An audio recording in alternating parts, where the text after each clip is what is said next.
A router is one of the most useful, versatile tools in any shop. Of course, it's not much good without router bits. And if you're new to routing, the hundreds of options can be confusing. How do you choose? Here's what you need to know. Router bits come in many profiles. That's the term for the shape of the cutting edge. Straight bits make straight cuts to form a groove or a dado. That's a groove across the wood grain. They also can hollow out an area for a mortise or decorative inlay, and they come in a variety of sizes.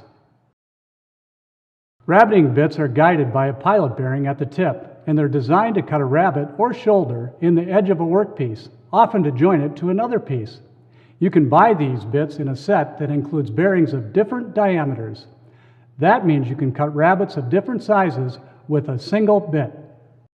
Flush trim bits make the edge of one material even with the edge of another. You use this type of bit to trim laminate flush with the material underneath or to route multiple identical pieces with a pattern.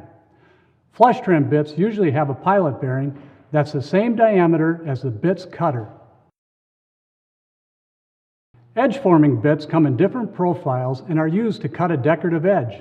These include chamfer bits, round over bits, OG bits, edge beating bits, and cove bits.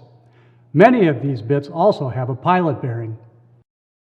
There also are a variety of bits made for special applications. You can use sections of multi-profile molding bits to cut different decorative edge patterns. And with stile and rail bits and raised panel bits, you can make frame and panel doors yourself. Keep in mind, though, that these bits tend to be larger and must be used in a table-mounted router for safety. Besides the different types of bits, you need to know that there are two common sizes of router bit shanks, 1/4 inch and 1/2 inch. Many routers come with collets for both sizes, but some accept only 1/4 inch bits. Whenever possible, use bits with 1/2 inch shanks. You'll get less vibration and they typically produce a smoother cut.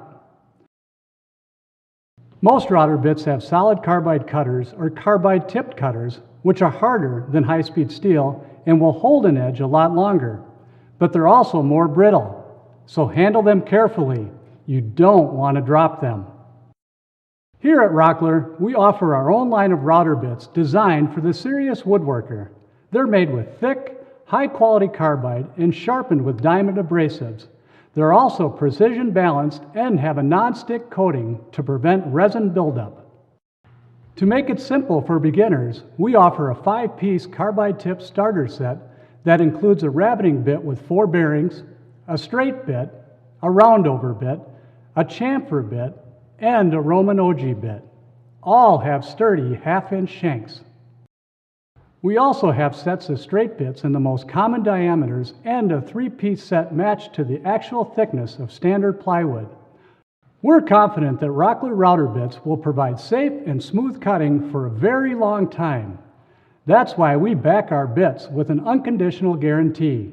If you're not completely satisfied, return them for a refund or replacement. If you have more questions, contact our technical experts or your local Rockler store. You can also check out our catalog or go online at rockler.com. Rockler Quality Router Bits. Another way we help you create with confidence.